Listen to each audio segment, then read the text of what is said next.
Hey guys, কেমন আছো তোমরা? আশা করি সবাই ভালো আছো। পার্ট 6 নিয়ে এসে পড়ছি, তো ভিডিও শুরু করা যাক। রাফি অনুর কাছে এসে অনুর গলা চেপে ধরে বলল, আমি না হয় সময়ের অভাবে তোর সাথে দেখা করতে না পেরে লন্ডন চলে গিয়েছিলাম, কিন্তু তুই কোন সাহসে এই 2টা বছর আমার ফোন ধরিসনি? অনু ভয় পাওয়ার দৃষ্টিতে রাফির দিকে তাকালো। রাফি অনুর গাল চেপে ধরছে, তাই অনুর মুখ থেকে কথা বের হচ্ছে না। রাফি চিৎকার করে অনুকে বলে উঠলো, কি হলো বলছিস না কেন? রাফির চিৎকার শুনে অনু ভয় কেঁপে উঠলো। কাপা কাপা গলায় অনু রাফিকে বলল, তুমি আমার সাথে দেখা না করে বিদেশ চলে গিয়েছিলে, তাই তোমার উপর রাগ করে ফোন ধরিনি। এতে সাহসের কিছু নেই। রাফি অনুর গাল ছেড়ে দিল। রেগে নিজের দাঁত চেপে গম্ভীর স্বরে বলল, এত রাগ আমার উপর? এতটা? ওকে ফাইন, তোর রাগ আমি ঠান্ডা করে দিব, সমস্যা নেই। তোমরা সবাই হেডফোন লাগাও। রাফি অনুকে কোলে তুলে নিল। হঠাৎ রাফি অনুকে কোলে তুলে নেওয়ায় অনু ভয় পেয়ে রাফির শার্ট খামচে ধরে ভয় পাওয়ার গলায় রাফির দিকে তাকিয়ে বলল, কি করছো রাফি? রাফি অনুর দিকে তাকিয়ে বাঁকা হেসে বলল, আমি তোকে উত্তর দিতে বাধ্য নই। অনু রাফির কাছ থেকে নিজেকে ছাড়ানোর চেষ্টা করে বলল, আমাকে ছাড়ো রাফি, আমাকে কোথায় নিয়ে যাচ্ছ? অনু চিল্লাতে লাগলো। রাফি অনুকে কোলো করে নিয়ে ড্রয়িং রুমে পৌঁছালো। রাফি বিদেশ থেকে এত তাড়াতাড়ি দেশে ফিরছে দেখে আমেনা বেগম খুশি হন, কারণ আমেনা বেগম জানে রাফির জন্যই তার মেয়ে অনু চুপচাপ গম্ভীর হয়ে গিয়েছিল, কিন্তু এখন অনু হাসি খুশি থাকবে। আমেনা বেগম মনে মনে ভাবছে, এখন হয়তো অনুর রুমে গিয়ে রাফি অনুর সাথে গল্প করছে, তাই আমেনা বেগম বেশ খুশি মনে রাফির জন্য রান্না করছিল। কিন্তু অনুর চিৎকার শুনে আমেনা বেগম চমকে উঠল। রান্নাঘর থেকে বেরিয়ে এলেন, কিন্তু ততক্ষণে অনেক দেরি হয়ে যায়। রাফি অনুকে নিয়ে দ্রুত বাসা থেকে বেরিয়ে যায়। আমেনা বেগম বাসার সিঁড়ি বেয়ে নিচে নেমে এসে রাফি বা অনু কাউকেই খুঁজে পেল না। আমেনা বেগম মনে মনে বলল, রাফি আমার মেয়েকে নিয়ে কোথায় গেল? তারপর রাফি নিজের গাড়ির ড্রাইভিং সিটের পাশে সিটে অনুকে বসিয়ে গাড়ির ডোর লাগিয়ে দেয়। তারপর নিজের ড্রাইভিং সিটে বসে গাড়ি চালাতে লাগে। এত দ্রুত গাড়ি চালাচ্ছে যে অনুর ভীষণ ভয় লাগছে। রাফি প্রচণ্ড রেগে আছে। রাফির চোখ মুখ লাল হয়ে গেছে। অনু কাঁদো কাঁদো স্বরে রাফিকে অনুরোধ করে বলল, আমাকে বাসায় যেতে দাও রাফি, আমি তোমার সাথে এমন রাগ আর কখনোই দেখাবো না। প্লিজ আমাকে ক্ষমা করে দাও, আমাকে মাফ করে দাও রাফি। রাফি তুমি কি আমার কথা শুনছো? রাফি ধমক দিয়ে অনুকে বলল, একদম চুপ অনু, কথা বলবি না। অনু রাফির ধমক শুনে চুপ হয়ে গেল। অনু মনে মনে বলল, আজ আমি শেষ। অনুর আজ হয়তো তোর শেষ দিন। রাফি আমার উপর এত রেগে আছে তা আমি বুঝতেই পারিনি। ইস, কেন আমি কিছু বুঝলাম না। প্রায় 3 ঘন্টা হয়ে গেছে, রাফি এখনো গাড়ি চালাচ্ছে। বিকাল পেরিয়ে রাত ঘনিয়ে এসেছে। অনু কত আরামের ঘুমটাই না ঘুমাচ্ছিল, কিন্তু রাফি কি করলো, সব এরকম তোলপাড় করে দিল। রাফি একটা বিশাল বড় বাড়ির সামনে গাড়ি থামায়। বাড়িটা ভীষণ ভুতুরে, ভূতের বাড়ি আজ প্রথম নিজ চোখে দেখে অনুর শরীর থরথর করে কাঁপতে লাগলো। অনু থরথর করে কাঁপতে কাঁপতে রাফিকে বলল, রাফি তুমি আমাকে কোথায় নিয়ে এলে? রাফি অনুর দিকে শান্ত দৃষ্টিতে তাকালো। এই শান্ত চাহনিই অনুকে ভয়ে কাঁপিয়ে তোলার জন্য যথেষ্ট। রাফি অনুর কানের কাছে ফিসফিস করে বলল, এই ভূতের বাড়িতে তোকে থাকতে হবে অনু। অনু আর্তনাদ করে বলে উঠল, না কখনোই না। অনু গাড়ির দরজা খুলে বেরিয়ে যেতে চাইলো, পারলো না। গাড়ির দরজাটা কিছুতেই খুলছে না। রাফি অনুর কাণ্ড দেখে শব্দ করে হেসে ফেললো। অনুর দিকে তাকিয়ে হাসতে হাসতেই বলল, তোর ভয় লাগছে তাই না অনু?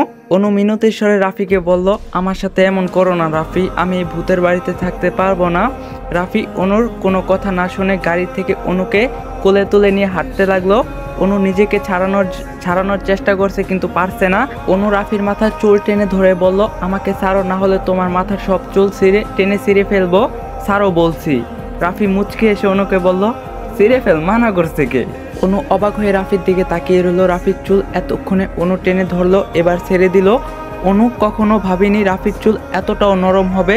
চুপ করে নিজের হাতের দিকে তাকিয়ে রাফির মাথার নরম চুলের কথা অনু ভাবতে লাগলো। রাফি বাড়িটার দরজা খুললে সবকিছু অন্ধকার দেখা গেল। চারিপাশটা অন্ধকারের জন্য কোনো কিছুই দেখা যাচ্ছে না ভালো মতো। সবুজ ডিম লাইট জ্বলছে, কিন্তু এত নীরবতা দেখে অনুর ভয়ে রাফির বুকের শার্ট চেপে ধরলো। তারপর রাফির বুকে মাথা রেখে চোখ বন্ধ করে রাখলো। তারপর রাফি অনুকে নিয়ে সিঁড়ি বেয়ে উপরে উঠতে লাগলো। অনু এখনো বুঝতে পারছে না তার সাথে কি হবে। রাফি দোতলার রুমে অনুকে নিয়ে গিয়ে বিছানায় বসালো। ওই রুমটা আরো বেশি অন্ধকার। অনু রাফিকে ভয় পাওয়ার স্বরেই জিজ্ঞাসা করলো, এই রুমটা এত অন্ধকার কেন? তুমি আমাকে এখানে নিয়ে এসেছো কেন? ঠিক কি করতে চাইছো রাফি? তুমি কি বুঝতে পারছো না আমার খুব ভয় লাগছে? রাফি রুমের লাইটটা লাগিয়ে দিল। রুমের চারপাশটা এবার অনু পরিষ্কার দেখতে পেল। রুমটা কেমন যেন পুরনো। রাফি অনুর কাছে এগিয়ে এসে শান্ত স্বরে বলল, তোর সাথে আমি কি করব সেটা পরে বুঝতে পারবি, আপাতত রুমে বসে থাক, আমি আসছি। রাফি রুমের থেকে চলে যাচ্ছে দেখে অনু তাড়াতাড়ি রাফির হাত চেপে ধরল। রাফি পেছন ফিরে নিজের হাতের দিকে তাকিয়ে অনুর আবদ্ধ করা হাত দেখে অনুর দিকে তাকিয়ে জিজ্ঞাসা করলো, কি হলো, তোকে না বসতে বললাম, তাহলে আমার হাত ধরছিস কেন? চুপচাপ ওখানে বসে থাক। অনু ভয়ে কাঁপা কাঁপা গলায় বলল, রাফি এই বাড়িতে কেউ থাকে না। রাফি শান্ত স্বরে অনুকে বলল, না থাকে না তো কি হয়েছে? অনু বলল, তুমি আমাকে একা ফেলে চলে যাচ্ছ কেন? যদি ভূত এসে আমাকে নিয়ে যায় তখন আমার কি হবে? রাফি হেসে ফেলে অনুকে বলল, আরে বলদি, এত ভয় পেলে হয় নাকি? তোর মাথায় তো সামান্য বুদ্ধিটুকু নেই। নো প্রবলেম, তোর মাথায় আমি বুদ্ধি ঢুকিয়ে দিব। তখন অনু রেগে গিয়ে রাফিকে বলল, আবারও তুমি আমাকে বলদি বলছো? বলদিকে বলদি না বলে কি বলা যায়? অনু রেগে গিয়ে রাফিকে বলল, চলে যাও তুমি, আমাকে ভূত নিয়ে যাক। অনু আবারও বিছানায় মুখ গুমরা করে বসে পড়ল। রাফি অনুর কাণ্ড দেখে হেসে আবারও যেতে যাবে, ঠিক তখনই অনু আবারও রাফিকে থামিয়ে দিয়ে বলল, দাঁড়াও রাফি। রাফি আবারও যেতে গিয়ে থেমে গিয়ে অনুর দিকে তাকিয়ে জিজ্ঞাসা করলো, আবার কি হলো? তারপর অনু বলল, তুমি ভূতের বাড়ি থেকে এখন চলে গেলে আমাকে ভূত মেরে ফেলবে, হয়তো তোমার সাথে আমার আর দেখা হবে না, কিন্তু আমি এই শেষবারের জন্য তোমাকে কিছু বলতে চাই। রাফি অনুকে জিজ্ঞাসা করলো, কি বলতে চাস? অনু ধীরে ধীরে রাফির দিকে এগিয়ে এসে রাফির মুখের দিকে তাকিয়ে রইল। রাফি বুঝতে পারছে না অনু কি বলতে চাইছে। অনু রাফির মুখের দিকে অনেকক্ষণ তাকিয়ে আছে। রাফি আগের থেকে খুব শুকিয়ে গেছে, হয়তো অনুর উপর রাগ করে ঠিকমতো খাবার খেত না। রাফির চোখের নিচে কালি পড়ছে, হয়তো ঠিকমতো রাফি ঘুমাতোও না। তারপর অনু রাফিকে জাপটিয়ে জড়িয়ে ধরলো। রাফি থমকে গেল। অনু রাফিকে জড়িয়ে ধরেই বলল, তুমি হয়তো এখান থেকে চলে গেলে আমার কাছে ফিরবে না, তাই আমি তোমাকে এতগুলো বছর ধরে যেই কথাটা বলতে পারিনি তা আজকে বলতে চাই। আসলে এতদিনে ভয়ে বলতে পারতাম না, কিন্তু আজকে বলতে চাই। রাফি এখনো চুপ করে দাঁড়িয়ে আছে। অনু রাফিকে জড়িয়ে ধরা অবস্থায় এবার চোখ বন্ধ করে রাফিকে জোর গলায় বলল, আমি তোমাকে ভালোবাসি রাফি, আমি তোমাকে খুব ভালোবাসি। হয়তো তুমি এখন বিশ্বাস করবা না, ভাববে আমি তো তোমার সাথে এতদিন কথাই বলতে চাইনি, তাহলে ভালোবাসি কি করে? কিন্তু আমি তোমার ফোন না ধরলে হয়তো তুমি আমার কাছে দ্রুত চলে আসবে, এটা আমার বিশ্বাস ছিল, আর এখন আমার বিশ্বাসটাই সঠিক হলো। আমাকে তুমি পারলে ক্ষমা করে দিও রাফি। অনু রাফিকে জড়িয়ে ধরা থেকে ছেড়ে দিয়ে পিছাতে লাগলো, কিন্তু রাফি আবারও অনুর হাত চেপে ধরে টেনে নিজের বুকের কাছে নিয়ে আসলো। অনু রাফির বুকে হুমুরি খেয়ে পড়ে। রাফি অনুর হাত চেপে ধরে শক্ত গলায় অনুর চোখের দিকে তাকিয়ে বলল, ছোটবেলা থেকে আমার ইচ্ছা ছিল বিদেশ গিয়ে পড়াশোনা করব, বিদেশে ঘুরে বেড়াবো, কিন্তু যখন থেকে আমার মনে তোর জন্য ভালোবাসা জেগেছিল তখন থেকে আমি শুধু প্রতি মুহূর্তেই চাইতাম যাতে তুই আমাকে ভালোবাসিস। আবার মাঝে মাঝে মনে হতো তুই আমাকে ভালোবাসিস, আবার মাঝে মাঝে মনে হতো যদি আমার ধারণা সঠিক না হয়, কিন্তু তুই কখনোই মুখ ফুটে আমাকে ভালোবাসি বলিসনি। তোর মুখে ভালোবাসি কথাটা শোনার জন্য আমি পাগল হয়ে গিয়েছিলাম। অনু রাফির কথা শুনে অবাক হয়ে তাকিয়ে আছে। রাফি দীর্ঘশ্বাস ফেললো। আবারও অনুকে বলল, যখন আব্বু আমাকে লন্ডন পড়তে যেতে বলল তখন আমি না করিনি। আমি চেয়েছিলাম হয়তো তোর থেকে আমি দূরে থাকলে তুই আমার জন্য তোর অনুভূতি বুঝতে পারবি। হ্যাঁ, তুই বুঝেছিস যে আমাকে তুই ভালোবাসিস, কিন্তু একটা কথা জানিস অনু, তুই যদি আমি লন্ডন যাওয়ার পরে কোনো একটা দিন আমার সাথে একটাবার ফোনে কথা বলতি, আমি ঠিক ওই দিনই তোর কাছে ছুটে চলে আসতাম। কিন্তু আমার ভাগ্যটা এতই খারাপ যে তুই আমার ফোনটাও ধরতি না। আমার এই বুকের ভিতরটা যে কত কষ্ট হতো তোকে বলে বুঝাতে পারবো না। সবসময় আশা করে বসে থাকতাম তুই আমার ফোনটা ধরবি, কিন্তু তুই আমার ফোনটা ধরতি না। আমার তোর উপর ভীষণ রাগ হয়েছিল, তাই এই 2 বছর তোর থেকে দূরে থেকেছি। আর পারলাম না তোর উপর রেগে তোর থেকে দূরে থাকতে। তোকে 2 চোখ ভরে ভীষণ দেখতে মন চাইলো। আমার তোকে ছাড়া থাকতে ভীষণ কষ্ট হতো অনু, কিন্তু সেই কষ্ট নেই আমি তোর কাছ থেকে দূরে থেকেছি। কতটা কষ্ট বুকে রেখে মানুষ তার ভালোবাসার মানুষের কাছ থেকে দূরে থাকে তা কি তুই কল্পনা করতে পারবি অনু? আমি তো আর পারলাম না তোর কাছ থেকে দূরে থাকতে। আর কিছুদিন তোর থেকে দূরে থাকলে হয়তোবা আমি মরেই যেতাম। অনু রাফির ঠোঁটে হাত রেখে আর্তনাদ করে বলল, অমন কথা মুখে এনো না রাফি, তোমার কিছু হলে আমি বাঁচব না। রাফি নিজের ঠোঁট থেকে অনুর হাত সরিয়ে দিয়ে বলল, আমাকে নিজের থেকেও বেশি ভালোবেসে ফেলছিস? অনু রাফির দিকে তাকিয়ে কান্না জড়িত কণ্ঠে বলল, হ্যাঁ, তোমাকে নিজের থেকেও বেশি ভালোবেসে ফেলছি, হয়তো মুখে বলে বুঝাতে পারবো না। রাফি অনুর 2 গালে আলতো করে হাত রেখে বলল, আমি নিজেও যে তোকে নিজের থেকে বেশি ভালোবেসে ফেলছি অনু, হয়তো তুই আমার ভালোবাসা বুঝতে পারিসনি। অনুর শরীর কাঁপতে লাগলো, অনুর চোখ জলে টলমল করতে লাগলো, অনু চোখ বন্ধ করলেই চোখের জল গড়িয়ে পড়তে লাগলো। রাফি রেগে গিয়ে অনুকে বলল, এই অনু কাঁদছিস কেন? অনু কান্না জড়িত কণ্ঠে রাফিকে বলল, আমি আসলে খুব বোকা রাফি, তুমি ঠিকই বলো, আমি একটা বলদি, আমার মাথায় আসলেই বুদ্ধি নেই। রাফি হেসে অনুর গালে আলতো করে হাত দিয়ে বলল, তুই বোকা বলদি হলেও তুই আমার ভালোবাসার অনু, তোর দোষ গুণ মিলেই আমি তোকে ভালোবাসি। অবশ্য তোর দোষগুলো দেখলেও তোর একটা কোনো গুণও আমি আজ পর্যন্ত দেখলাম না। অনু রাগী দৃষ্টিতে রাফির দিকে তাকালো। রাফি অনুর রাগী দৃষ্টি দেখে শব্দ করে হাসতে লাগলো। রাফির হাসি দেখে কেন যেন অনুর রাগ চলে গেল।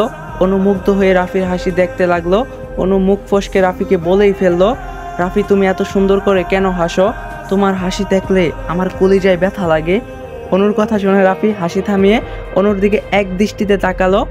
রাফি মনে মনে কি ভাবছে অনু বুঝতে পারলো না, কিন্তু অনু নিজেই যে এমন কথা বলবে তা অনু কল্পনাও করেনি। নিজের কথায় নিজে অনু লজ্জা পেয়ে অন্যদিকে ঘুরে দাঁড়ালো। রাফি বলল, তাই নাকি অনু, আমার হাসি দেখলে তোর কলিজায় লাগে? তাহলে তো আমার বেশি বেশি করে হাসা উচিত, যাতে তোর কলিজা বার করে লাগে। অনু আবারও রাফির দিকে ফিরে বলল, আমি হঠাৎ করে এই কথাটা বলে ফেলছি রাফি, তুমি কিছু মনে করো না। রাফি অনুর দিকে গম্ভীর দৃষ্টি রেখে বলল, আমি কিছু মনে করিনি, আচ্ছা আমি গেলাম। অনু ভয় পেয়ে রাফিকে বলল, কোথায় যাচ্ছ তুমি? রাফি বলল, যেখানে মন চায় সেখানে যাব। অনু বলল, আমাকে ফেলে চলে যাবে?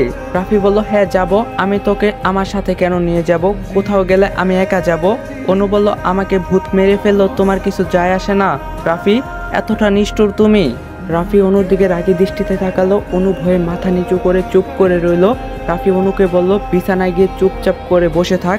অনু মন খারাপ করে রাফিকে বলল, বিছানায় বসলে কি হবে, তুমি তো আর ফিরবে না। রাফি অনুর সাথে আর কোনো কথা না বাড়িয়ে চলে গেল। অনুর এবার ভয় হতে লাগলো। রাফি যখন অনুকে এখানে নিয়ে এসেছিল তখন অনু রাফির কোলে থাকা অবস্থায় এই বাড়ির আশপাশটা খুব ভালো করেই দেখেছিল। প্রচুর ভুতুরে দেখতে বাড়িটা। এই বিশাল বড় বাড়িতে কেউ নেই, নিশ্চয়ই একটু পরে ভূত এসে অনুকে ভয় দেখাবে। অনু বিছানার উপর বসে গেল। আশেপাশে একটা কাঁথাও নেই যে অনু গায়ে জড়িয়ে নিজেকে আড়াল করবে। অনু মনে মনে বলল, রাফি আমাকে ফেলে চলে গেল, আমি এখন কি করে বাঁচবো? আমাকে তো ভূত এসে মেরে ফেলবে। ভয়ে অনুর কান্না চলে আসলো। অনু কোনো রকমে বসে রইল। বেশ কিছুক্ষণ পর কিছু একটা জোরে পড়ার আওয়াজ হলো। অনু ভয়ে আঁতকে উঠলো। ভয়ে শুকনো ডুব গেল। মাথার উপর ফ্যান চলছে, তবু অনু ঘামতে লাগলো। অনু ভয়ে পাওয়ার স্বরে বলল, কে ওখানে? কিন্তু অনুর কথায় কেউ সারা শব্দ দিল না।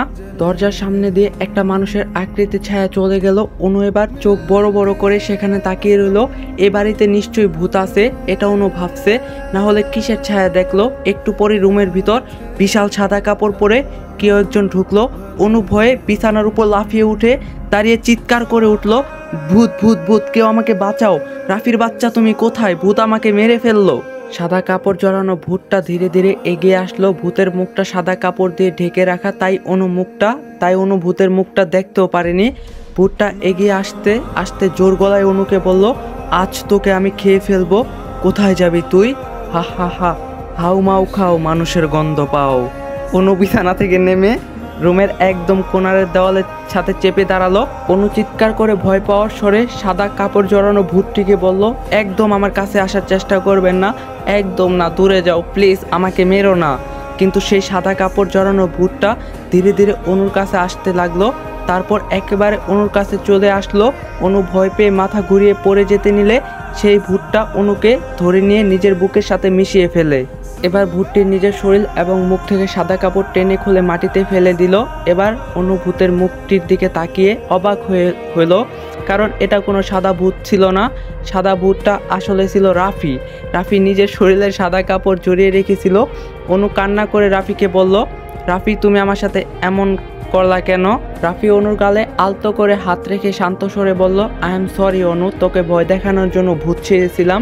তুই ভূত খুব ভয় পাস, তোর মুখে শুনে নিজেকে ভূত সাজানো থেকে আটকাতে পারলাম না।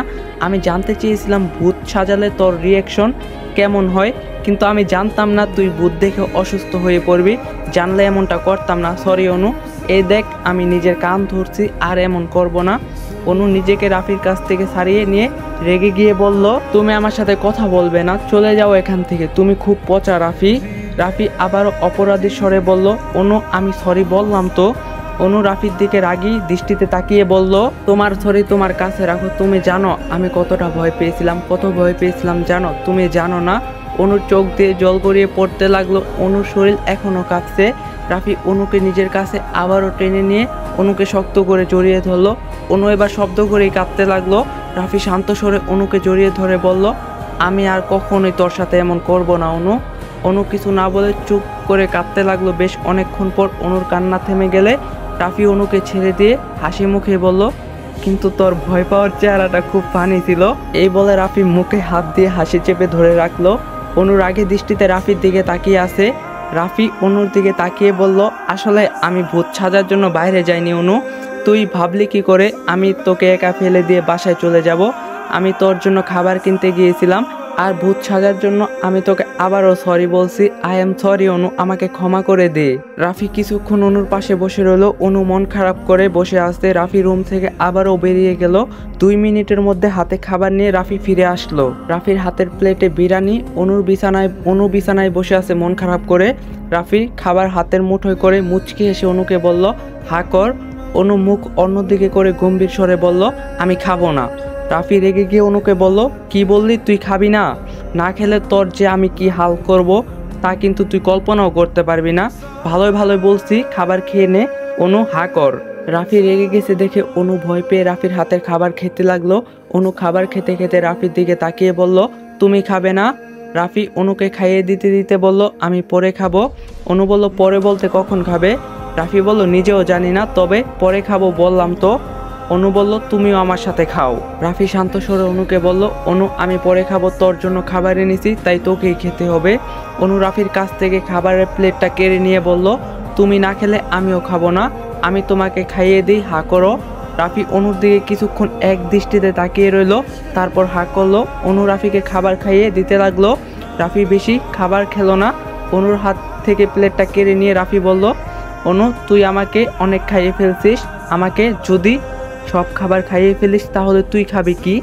অনু অবাক হয়ে রাফিকে বলল, তুমি কোথায় সব খেলে? অল্পই তো খেলে। রাফি বলল, এই অল্প খাবারও আমি খেতাম না, কিন্তু কেন খেয়েছি শুনবি?